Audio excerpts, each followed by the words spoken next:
Now, we all started the new year by collectively hitting the reset button, and football world is no different. But there's one player who will not conform to the ordinary. He ushered in January with a personal mission. I would like to call this Mission China. Now, before you let your mind race away, let me introduce you to the protagonist. Cristiano Ronaldo is going to China. We know about it.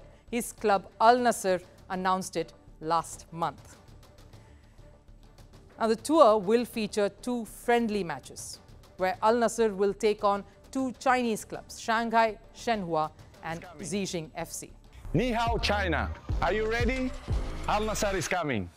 And it will be held on January 24th and 28th, respectively, in the Shenzhen Universiade Sports Center. The stadium has a capacity of over 60,000 spectators and is likely to be houseful on both match days. If you're still looking to buy a ticket, tough luck, because the moment ticket sales went online, the fans all snapped it up. That's right, every single seat sold. It was practically a mad rush.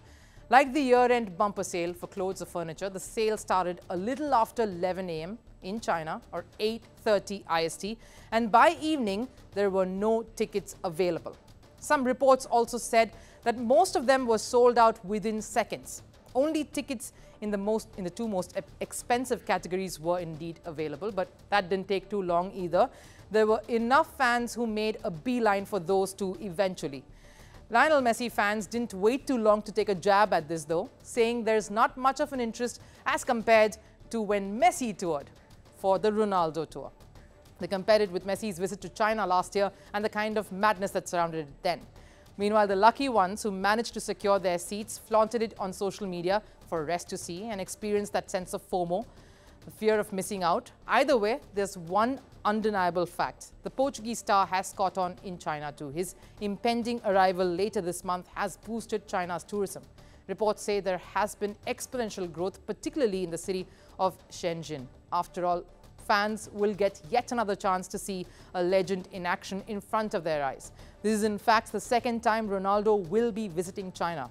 The last time he traveled across to play was at the Intercontinental Champions Cup in 2019. In fact, with this tour, Al-Nassr is expected to rake in approximately $13 million. Messi's team, Inter Miami, was slated to visit China during this time, but after they dropped the plans, Al-Nassr only pounced on this and happily obliged. Something the Ronaldo fans have to retort with.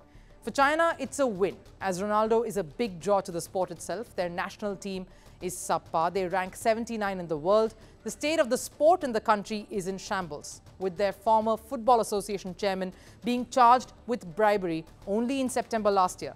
So with all that's going on, Ronaldo and Al-Nassr coming over is a breath of fresh air. And what a year 2023 has proved to be for Ronaldo. The man who's inching towards 40 has no intentions of hitting the brakes anytime soon. It was a good year for me, collective and individually too. I scored so many goals.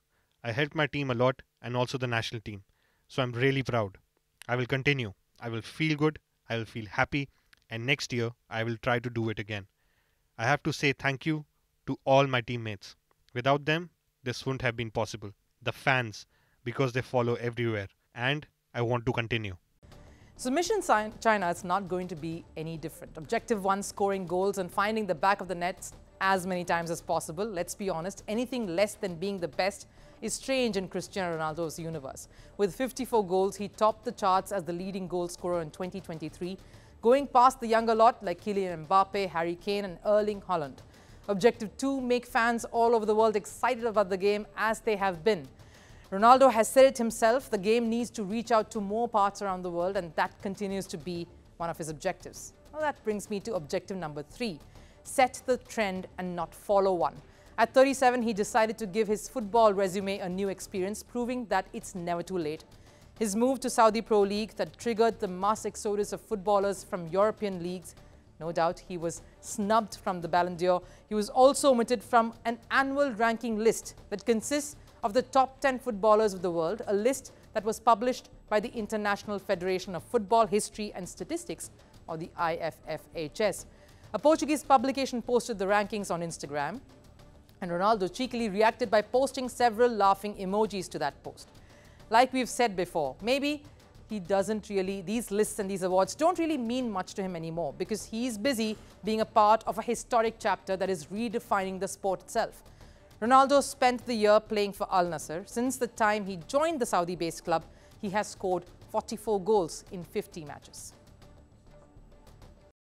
I'm happy that I took the decision to come here. Nobody believed that this is a good decision. But this is past. This doesn't matter anymore. The league's growth is the most important thing.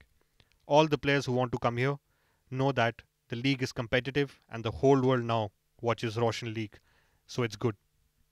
Lionel Messi was, of course, approached to be a part of the Saudi Pro League. We know he refused, but that hasn't stopped the wheels from turning and to set both of these superstars on track to face each other this year in just some weeks from now.